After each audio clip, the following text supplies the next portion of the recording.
It'll bite anyone who moves. The Kaleshi trainer's warning hung in the air like static. Behind the triple-shielded glass, specimen R9 shifted slow, deliberate, every muscle coiled like a spring that hated being wound. Its slit pupils tracked the room with surgical malice, jaw flexing just enough to expose a neat row of toxin-dripping fangs. Riley stared at the thing and scratched his head. It was the kind of casual gesture one might expect in a zoo, not 6 meters from a creature bred to incapacitate a charging Wargle mount in under a second. The room went dead quiet. One Kaleshi technician dropped a tablet, another visibly stopped breathing. The predator blinked. "Did it? Just ignore that?" the head trainer whispered. Riley shrugged, already crouching to observe the creature's foot structure. "Back home, we call that a death stare. Used to get the same look from my neighbor's parrot." He squinted. "Or maybe her toddler. Hard to tell." "No sudden movements," the trainer hissed, beads of moisture gathering on his skin. "Its visual cortex is motion-linked. It should have struck." Riley looked up, unbothered. "Well, maybe it's just being polite." The Kaleshi began frantically checking sensor logs. Riley smiled slightly as he pulled out a notepad. He'd seen that look before, right before a wild animal decided whether to bolt, bite, or bond. And if this thing was anything like the predators back home, the outcome would depend on one simple question. Did it see a threat or a friend? The Kalesh 4 research facility sat like a shattered glass dome, nestled into the cratered landscape. Riley's first impression had been something between a luxury prison and a paranoid zoo. Between the drones, the pulse-locked doors, and the endless biometric scans, he had been scanned more times than his luggage during the entire interstellar trip. Terran liaison, animal behaviorist, he'd said at every checkpoint, voice losing an octave of energy each time. "Yes, I was vetted. Yes, I'm vaccinated. No, I'm not carrying contraband flora. Yes, I understand the containment protocols. No, I won't touch the death beast, probably." He hadn't expected the welcome to be warm, but the Kaleshi head trainer's expression had been particularly unamused. "You were sent here to observe," the trainer had stated, pointing a scaled finger toward the bay window. "You are not to engage. You are not to test. You are not to provoke." That, the finger jabbed toward R9, is a fusion of apex DNA strands from 4 predator species. Its aggression threshold is coded into its spine. It has no empathy cortex, no social inhibitors. It will bite anyone who moves. Riley had responded by scratching his head. Now, 2 hours later, he sat alone in Observation Bay 3, a cup of synthetic coffee balanced on one knee and a digital notepad on the other. The reinforced glass pulsed faintly with energy containment, humming a low whine. R9 sat like a coiled lizard-cat hybrid, tail twitching in steady beats. It wasn't pacing. That surprised Riley. High-aggression creatures usually paced. Riley took a deep breath and tapped his finger against his boot. Subtle, no reaction. He tried blinking slowly. The creature blinked back. He leaned forward, deliberately exposing the side of his neck, a calculated show of trust among Terran carnivores. R9 flared its nostrils. "Interesting. You're going to get yourself killed," came the dry voice from behind. It was Varlis, one of the junior Kaleshi trainers. She was young, by their standards barely 87 cycles, but already had the rigid demeanor of a compliance officer. "You do know you're not required to be here every cycle," she added. Riley didn't turn away from the glass. "Observation is the first step to understanding." "Understanding what? How your limbs taste?" He grinned faintly. "Look, he doesn't pace, doesn't lunge. He's listening, watching. That's more than reflexive aggression. It's not a he, it's an engineered bioform. It's not a pet. Neither was the mountain lion that wandered into my backyard when I was 10. Varlis made a confused noise in her throat. "You interacted with it?" Riley finally glanced over his shoulder. "No, I froze in place, peed my pants, and waited for it to leave. It did, eventually. But a few years later, I volunteered at a predator rehab center. Learned that fear is useful, but not the only tool." The Kaleshi said nothing. "Your kind builds walls," Riley added. "We build bridges, sometimes very stupid, unsafe bridges, but still bridges." "You're going to be eaten," Varlis muttered, and walked away. By the third day, Riley had a full set of logs and an experimental posture chart for R9. He was meticulous about it, logging time, temperature, sound levels, and micro-gestures. From the twitch of the creature's secondary eyelid to the tension in its back limbs, everything had a pattern. He noticed that R9 would often press its claws flat against the floor when Riley was in the room, almost like grounding itself. And, if Riley stayed still long enough, it would mimic his breathing pattern slightly delayed. But there, the Kaleshi observed all of this with increasing unease. On day 4, a scout drone clipped the edge of the cage while doing a standard flyby. R9 lunged. The drone exploded in a flash of sparks. Riley didn't flinch. He was watching the tail. "That wasn't rage," he said quietly. "That was irritation, like a cat being sprayed with water." "You continue to anthropomorphize a killing machine," Varlas said from her usual spot behind the bulkhead glass. Riley scratched the back of his neck. R9 tilted its head at the motion. There were signs, if anyone had bothered to look. The auto-calibration drone had been rebooting inconsistently for 3 days. The facility's internal diagnostics flickered during storm surges from the planet's sulfur-heavy magnetic field. And then there was Technician Soul, who, at 0300 shift change, tapped the edge of the containment panel and muttered, "I swear, if this damn fuse jumps again." It did. At 0314, during a routine system recalibration, the containment grid failed. The lights dropped to emergency red. All drones fell limp. The reinforced cage hissed open with a decompression moan. R9 stepped out. Not lunged, not charged. Stepped. Like it had been waiting. Klaxons screamed. Doors slammed shut. Kaleshi researchers scattered. One shouted, "Play dead!" and promptly got trampled by a fellow technician. Behind a sealed door, Varlas shouted into a comlink. "Security lockdown! Apex breach! Sector 4! Through it all, Riley moved. Straight toward the creature. Someone screamed, "He's lost his mind." He probably had. His legs felt like gelatin, his right hand tingled, his breath was shallow and tight. But R9 was watching him. It didn't crouch, didn't growl, just stood there, flexing its clawed feet against the floor. Riley stopped 3 meters away, not close enough to be pounced without reaction time, not far enough to be safe. He raised one hand slowly. "Easy now," he whispered. "We're just 2 grumpy mammals trying to get through the day." R9 took a step forward. Riley's knees buckled just slightly. He forced himself to stay upright. Then, in a motion so slow, it felt like wading through tar, he reached out and placed a hand on the creature's head. It froze. He scratched. Right behind the primary ocular ridge. The creature rumbled a deep, seismic vibration that made the walls tremble. Not a warning, not a threat. A purr. R9's purring didn't stop. It grew louder, deeper, reverberating through the steel decking beneath Riley's boots. He could feel the vibration in his sternum. His fingers stayed where they were gently stroking the ridge between the apex predator's primary and secondary ocular planes. His arm burned. Every muscle wanted to shake. He kept still. Somewhere down the corridor, someone yelled for containment teams. Riley barely registered it. R9's posture shifted. The creature turned slightly, rubbing its broad head against Riley's palm. It was deliberate, measured, familiar, even. The absurdity finally hit him. He was standing in the middle of an unsecured corridor, unarmed, scratching the genetically forged product of 4 apex killers, and it was nuzzling.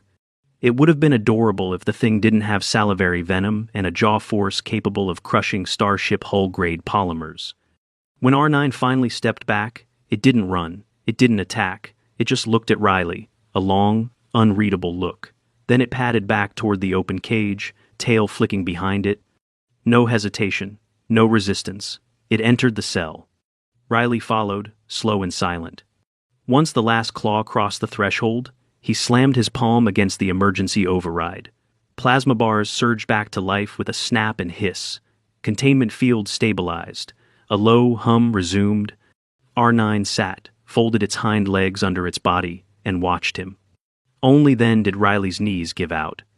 Medical pulled him off the floor 12 minutes later. He didn't fight them, mostly because he couldn't.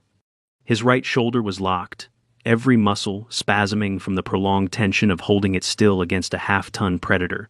His legs alternated between tremors and full-blown seizing. His pupils were pinpricks, skin cold, classic acute adrenaline shock response. Dr. Gell, a multi-limbed Avis medic with 4 degrees and the bedside manner of a steam hose, gave her verdict. You are very stupid. Also lucky. But mostly stupid. I'll take that, Riley mumbled, trying not to gag as she injected a stabilizer into his upper thigh. You have no soft armor, no neural stims, no external telemetry monitoring. What were you thinking? Riley didn't answer, partly because he didn't have the energy, and partly because he wasn't sure himself. One of the Kaleshi observers stood at the foot of the medbay cot, arms folded, scales flickering pale blue concern. Varlis. She stared at him with something unreadable, not quite anger, not quite awe. Do you have a death wish? She asked at last. Riley lifted his head just enough to look her in the eye. Do you? She blinked. I'm not the one who walked into a corridor with a rogue killing unit. Then, you weren't paying attention. To what? He swallowed, winced at the tightness in his throat. It wasn't rogue, it was calm, curious, more aware than anything we've given it credit for. Varlis didn't respond immediately. When she did, her voice was quieter. You bonded with it. Bonded is a strong word. I scratched its head. No one else can approach it. Riley slowly let his head fall back onto the cot. Then maybe someone else should try scratching its head. She didn't laugh. Kaleshi never did. Riley remained under observation for 48 hours. During that time, he had 2 full adrenal panel scans, 1 MRI equivalent scan for micro-muscle tears, and 3 hydration IVs. His shoulder joint remained stiff for 3 days. By day 5, he could raise his arm halfway again without gritting his teeth. Physical recovery was only part of the story. Every time he closed his eyes, he could feel the rumble of that purr echoing in his bones, and somewhere behind it, a tiny, irrational fear that, next time, R9 might not stop. They hadn't tested his psychological response officially, but he could see the way Gell watched him, notes taken discreetly, questions phrased just gently enough to feel like conversation. Nightmares? No. Panic symptoms? Not since the first night. Lingering fear of the subject? No. But I wouldn't want to be surprised by it in a dark hallway. Acceptable honesty. By the end of the first week post-incident, the facility had returned to cautious normalcy. Research cycles resumed, observation bays reopened. But only Riley visited R9. Varlis and the others monitored from behind reinforced blast glass, but none dared enter. Even drones approached with exaggerated care, flight paths rerouted to avoid direct sightlines. R9 watched Riley every time he entered. Didn't move, didn't blink for long periods, just watched. On day 8, Riley placed a folded piece of floor padding inside the cage, just behind the containment field, a silent offering. He didn't ask permission, didn't say a word. He set it down, backed away, and left. The next day, the pad was shredded. The day after that, a new one he placed was left untouched. On day 11, R9 curled up on it. Riley began talking to it not loud, not forced, just low commentary during observations. You ever seen a sunrise? I bet not. Kalesh the 4 has garbage lighting, pale red streaks and too much cloud cover. You'd hate Earth. Way too many squirrels. The creature didn't respond. But it didn't leave, either. It would sit near the barrier, head tilted, listening. Riley kept a log of its reactions. Tail movement, pupil dilation, ear rotation, all noted. There was a pattern forming. It responded not to sound, but intonation, the rhythmic flow of speech. It reacted more strongly to certain pitches and cadences. One evening, while recounting a story about a particularly moody badger he'd rehabilitated in Montana, Riley laughed at his own joke. R9 blinked, slowly, then huffed. It wasn't a purr. But it wasn't a growl, either. The Kaleshi Research Council summoned him on day 13. The room was sterilized, chrome, and tension. 7 of them sat behind a semicircular console, like a tribunal deciding whether to exile or knight him. The head trainer, whose name Riley had only heard once Kelves spoke first. Your behavior violated 12 containment protocols. Understood. You endangered the lives of over 50 researchers. I did. And you resecured a breached Apex unit with no weapons, no backup, and no safety tether. Riley didn't answer. He wasn't sure if that was a question or a commendation. Another Kaleshi, this one older and with pale ivory ridges along his crown, leaned forward. Why? Riley met his eyes. Because in that moment, I was the only one it didn't see as a threat. Silence stretched. Then Kelves nodded once. And now? Now it watches. It listens. It chooses how to react. That implies a decision-making process beyond what its genome programming accounts for. You are suggesting sentience.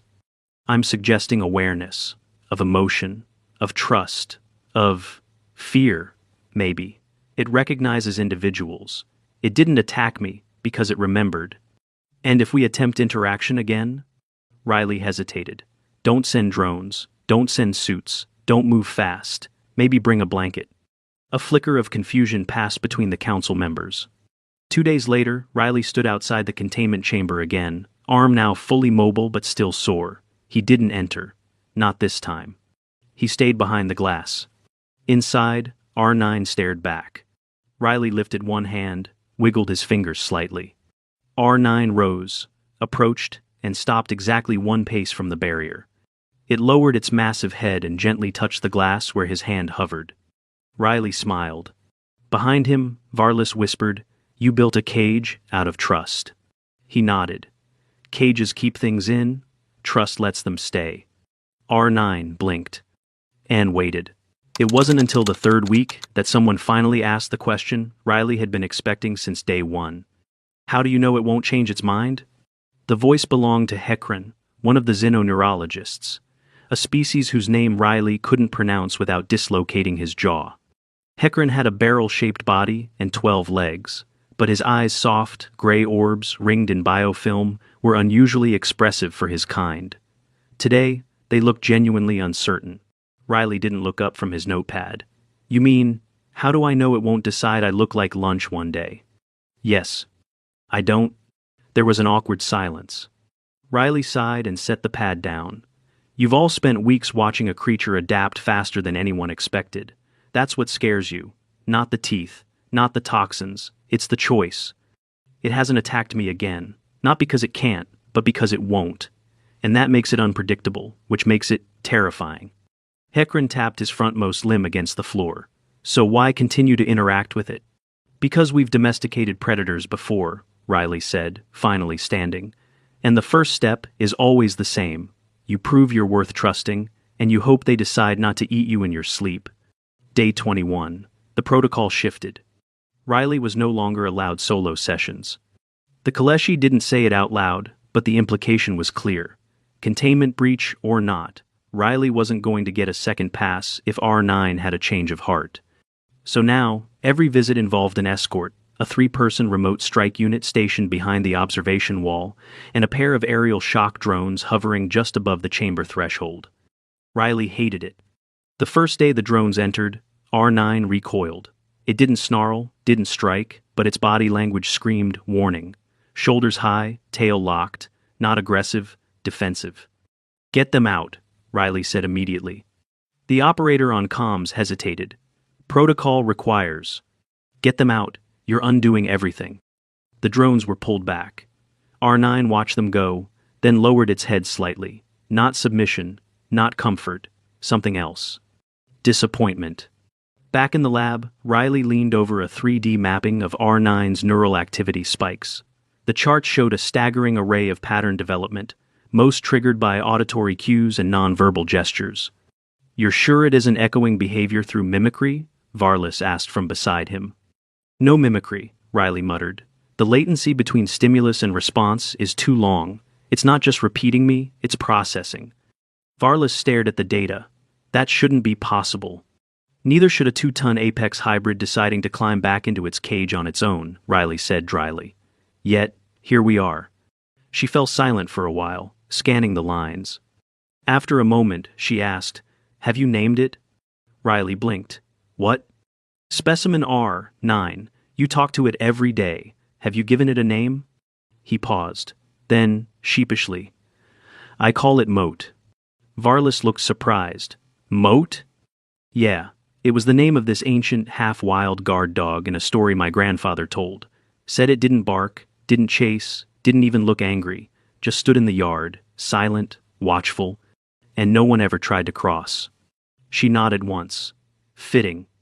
Riley's next few sessions focused on interaction variation. No sudden gestures, no new scents. But he started testing visual stimuli. He wore a red scarf one day. Moat tracked it with laser focus, but didn't react aggressively. He hummed low notes on another day, shifting pitch carefully. Moat seemed particularly interested in D and A tones. By week 4, Riley had introduced 2 new tools, a low-frequency soundboard and a padded ball, both placed just beyond the barrier. Moat sniffed the soundboard, but ignored the ball for days. Then one afternoon, Riley entered to find the ball missing. Moat had curled around it like a nesting animal. He recorded every moment. The recovery was slower than Riley expected. Not his body, his shoulder was almost back to full strength, though it still twinged during sleep, but his nerves. Every night brought the same tightness in his chest. Not fear, anticipation, a sort of creeping anxiety that maybe he had been lucky, and the next moment would snap that illusion apart. And still, every morning, he went back. Moat would be waiting. The union observers arrived without fanfare. 6 species, 12 delegates, all flown in under diplomatic veil to assess what the Kaleshi were now referring to quietly as the Riley anomaly. The observers weren't allowed direct access to the containment chamber, but Riley could feel their stares through the glass. On the first session under review, he entered as normal. Moat was curled in his usual place, head resting on the same floor pad Riley had replaced the week before. Riley sat near the edge of the barrier, cross-legged. He waited. 2 minutes passed, then 3. Moat stirred, rose, walked to the barrier, and calmly, confidently pressed his head to the spot where Riley's hand hovered. Behind the glass, one of the union delegates whispered something in stunned disbelief. Riley scratched behind the ocular ridge. Moat rumbled. In the debrief, a Tasharian observer stood and asked, "Is this behavior replicable?" Riley shook his head. "Not in the way you're thinking." The delegate narrowed his eyes. "You believe the bond is unique?" "No, I believe the process is unique. The patience, the observation, the willingness to be vulnerable." A different delegate, this one from the Tar Coalition, folded its shimmering wings. "But your species has a history of aggressive dominance. You conquer, you tame, you kill. How does this behavior fit that pattern?" Riley's mouth twitched. "It doesn't. Not always. Sometimes we raise wolves in our homes and call them dogs. Sometimes we find things that scare us and choose to understand them anyway." That night, he didn't sleep. He watched old footage of predator rehabilitation programs from Earth. Wolves, lions, even orcas. The same patterns. The same slow dance of fear and trust. He remembered the moment a jaguar he once worked with had finally leaned its full weight into his side, as if saying, "Fine, you're not so bad." It had taken 6 months.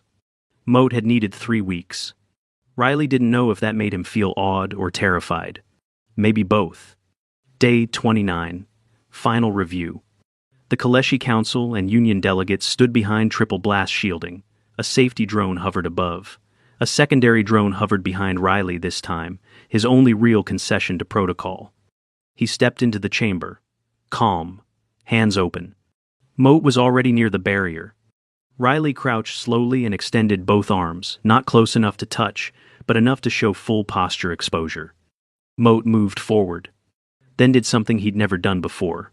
He lowered his head not just in greeting, but in full prostration. Flattened body, head on paws, eyes closed for 3 full seconds. It was a gesture Riley had only ever seen from certain large felines in moments of total trust. The room behind the glass went dead silent.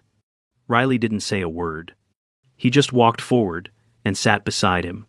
No glass, no drones, no barriers. Moat curled his tail around him. The apex predator rested. The stillness in the observation bay lingered long after the final session ended. No alarms. No lunges. No trauma teams on standby. Just a man sitting beside a creature engineered to kill him, their shadows stretched long under the low halogen lights. Moat slept with his head near Riley's foot, not touching, but close enough that the breath from his snout stirred the cuff of Riley's pants. The only sound was the occasional mechanical sigh of the ventilation system. Behind triple reinforced glass, scientists and delegates watched in stunned silence. One of them whispered, "It thinks he's part of its pack." "No," said Varlas softly. "It thinks he's not a threat. That's harder." By morning, the lab was buzzing with questions, theories, speculation. The full sensor readouts confirmed what no one had believed possible. No spike in stress hormones from the subject. No increase in aggression markers. In fact, R9 Moat had shown the lowest sympathetic reactivity since creation. Riley skimmed the data with a weary gaze, jaw tight. He hadn't slept.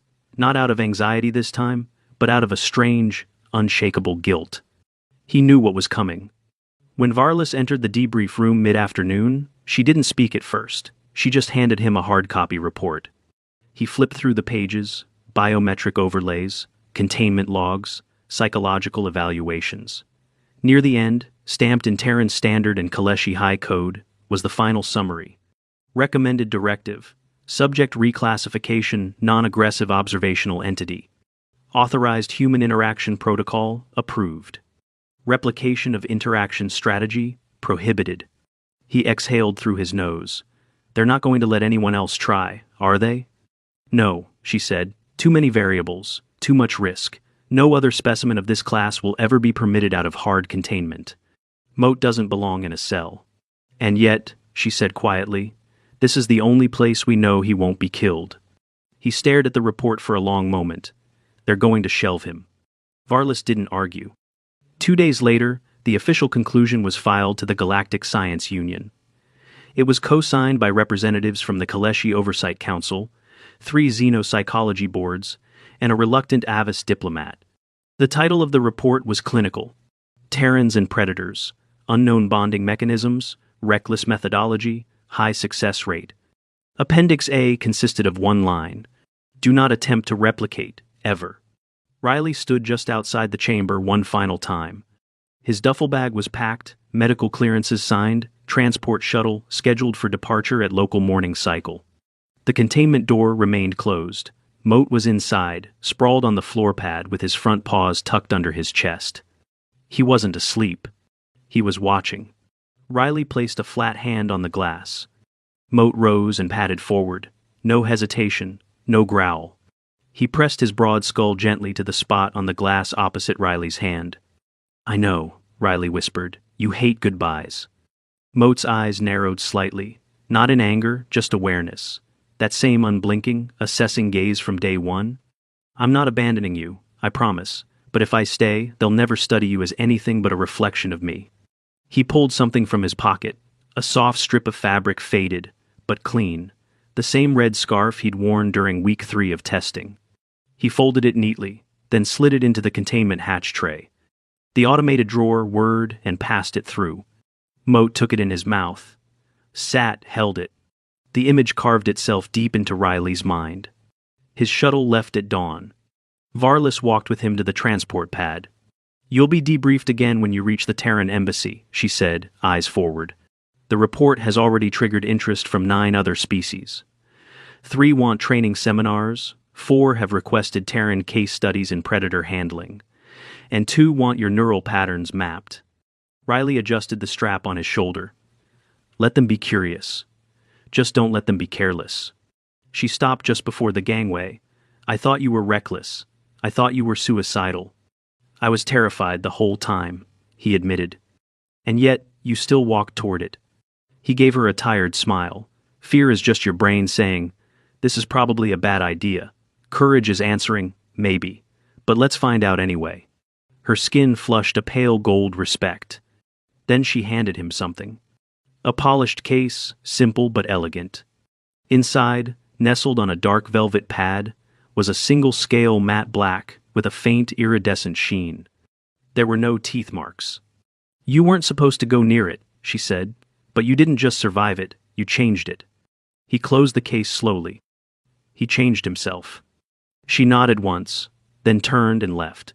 Back on Earth, Riley spent the first week recovering from what the embassy called cumulative psychophysiological exhaustion.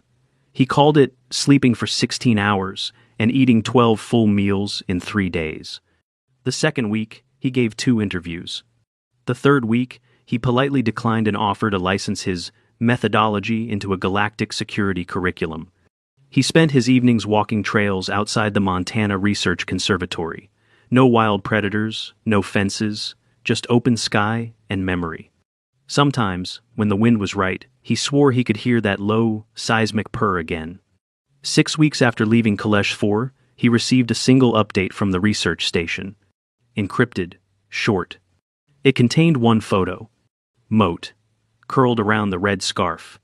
Eyes closed. Safe.